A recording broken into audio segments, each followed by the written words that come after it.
سلام، وقتون بخیر. ما چهارم قسمت از آموزش سبک آیسیدی داریم. این قسمت ما بحث پاکسازی ارد بلاک هست.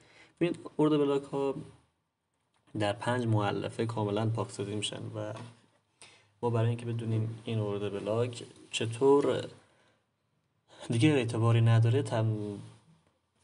نداره و قیمت میتونه اونو بشکنه و کامل پاکسازی کنه و فیلش کنه، نیاز به این بررسی این 5 مؤلفه داریم که 3 مؤلفش رو الان معرفی میکنیم.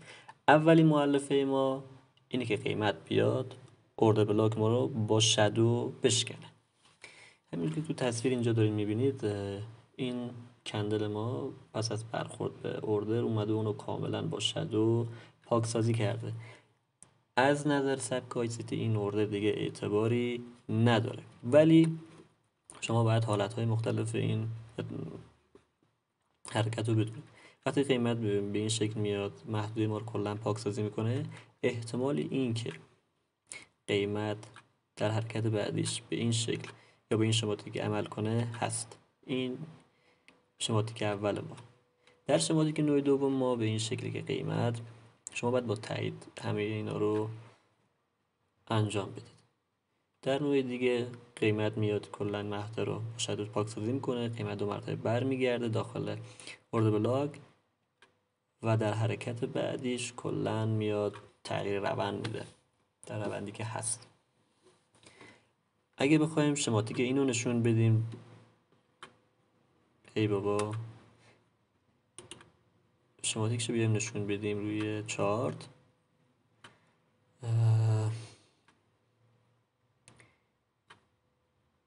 شماتیکش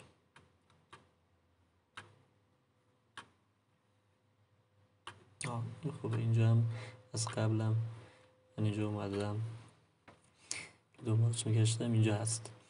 ببینید قیمت اومده اینجا یک دفعه با شادو این ارد بلاک رو کلن پاکسازی کرده و دیگه این ارد بلاک از نظر ما اعتباری نداره در جهت برخورد مجدد قیمت. این ارد بلاک دیگه ارد بلاک معتبری نیست. ببینید قیمت اینجا وقتی که برخورد کرده کلن ریخته و این ارد بلاک دیگه اعتبار خاصی نداشته. ولی یکی از شماتیکی هایی که گفتیم همینجا، ببینید اینجا اجرا شده. قیمت اومده یک دفعه برخورد کرد، یک دفعه از این قیمت ارد بلاک بعد از اینکه تشکیل شده، دفعه قیمت اومده کلا اینو با شادو شکسته و مجددا برگشته به ادامه روند یا کلا روند رو عوض کرده. نوع دیگه شکست ما ببینید ارد بلاک میاد محدوده 50% ما رو پاکسازی میکنه. یعنی چی محدوده 50%؟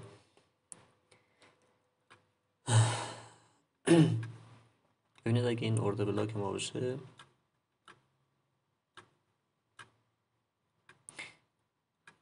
قیمت اومده تا محدوده 50% و 50% کوین محدوده 50% به 50% این ارد بلاک کلا مصرف کرده.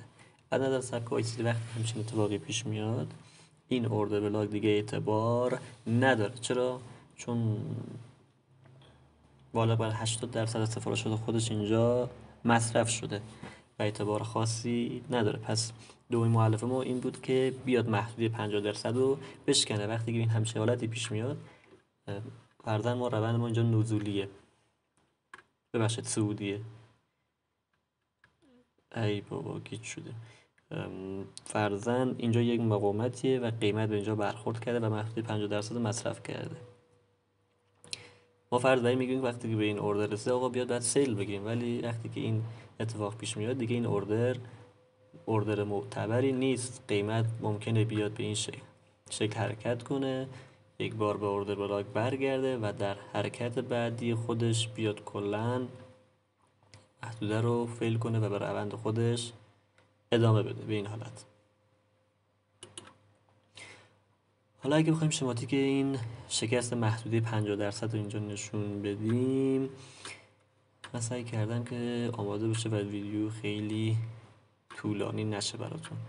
اگه پیداش کنم اینجا، خب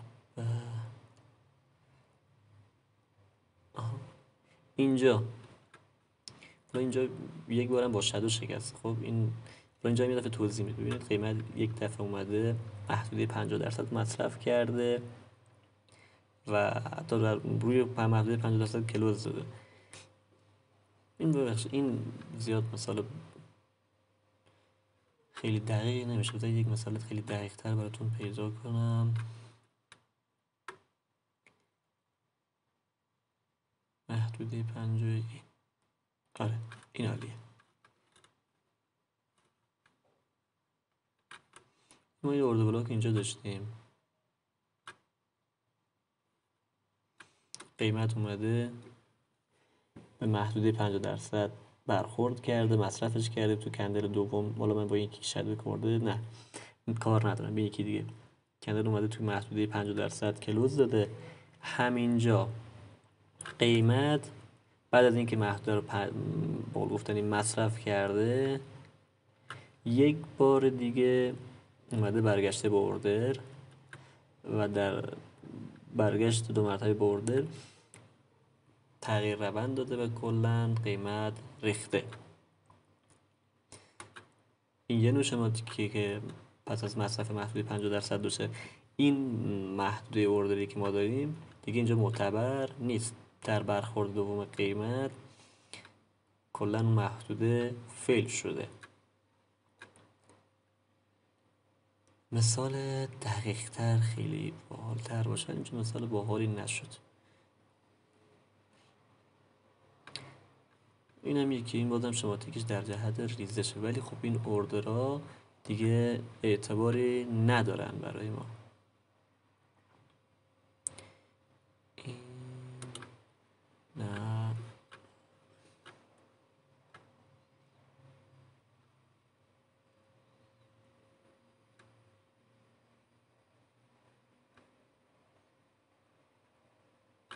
این هم میتونید همون مثال شادو بگید. قیمت اومده کلا مصرفش کرده.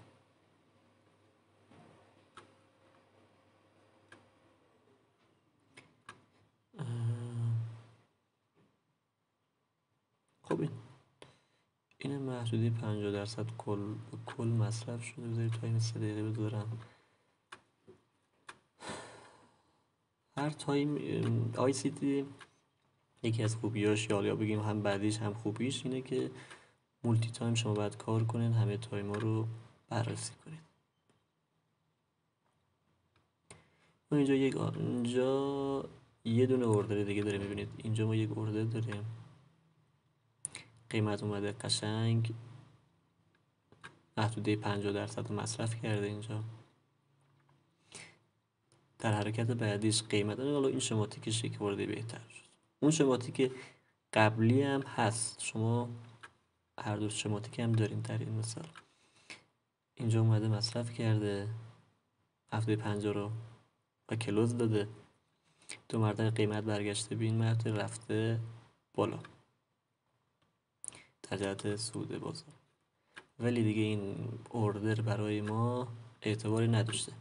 گاهن استثناءات مثل الان هم پیش میاد، دوم شاید، ولی سوم به هیچ عنوان پیشنهاد نمیشه که بخوای روی همین اوردر شما معامله باز کنید، چون چند بار اینجا برخورد داشته. ولی بهترین حالت که بدون خطاست همون برخورد اول قیمت.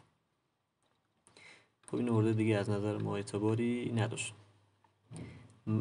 مؤلفه بعدی ما کلوز محدوده 50%. ببینید وقتی که قیمت، ما اینجا اینو داریم،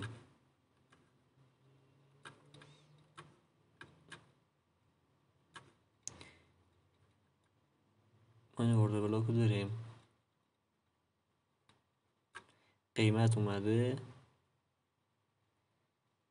داخل محدوده 50% اومده زیرش کلوز داده. اینو خوب دقت کنید. این از نظر ما هنوز اوردر بلاک بی اعتباری نیست، بلکه اوردر بلاک خیلی مهم و خوبیه. چرا؟ چون قیمت محدوده 50% رو شادو زده و قیمت مجدد از اون برگشته. این اعتبارش خیلی به نسبت بالاتر از اوردرهای دیگه است و ما میتونیم در جهت روندی که هست معامله رو داشته باشیم. مثلا اینجا آقا این محدوده وقتی که اینجا کلوز داده زیر محدوده 50% کلوز داده، ما میتونیم در جهت معامله سل معامله داشته باشیم. خب اگه بخوایم شماتیک اینو نشون بدیم روی بازار کلوز کرده باشه،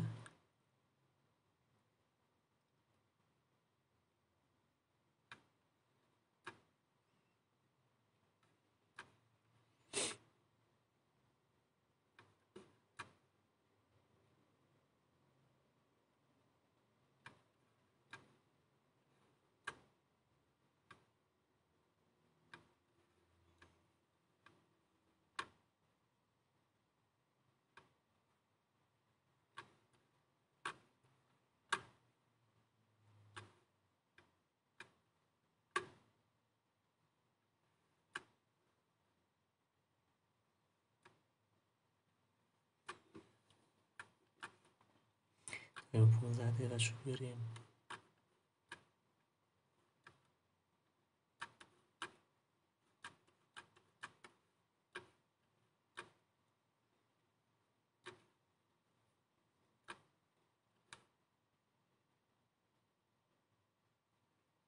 این یه نمونهشه. حالا این بالای مقطع 50%، قیمت اومده برخورد کرده، اولی برخورد قیمت در جهت ریزش بازار که اینجا بوده ریزش پیدا کرده.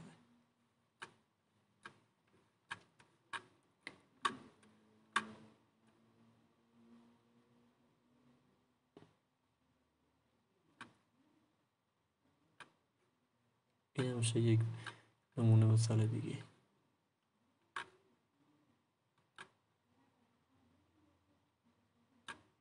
ببینید قیمت بالای محدوده 50% هم میتونه این حالت داشته باشه، بیاد محدوده 50% شادو بزنه برگرده، و هم بالای محدوده 50% شادو بزنه. بالای این محدوده شادو زده و در جهت قیمت همون در جهتی که هست مجدد ریزش داشته. اما وقتی که بیاد اینو کلوز کنه، ما از نظر ما اعتباری دیگه نداره اون ارده بلاک.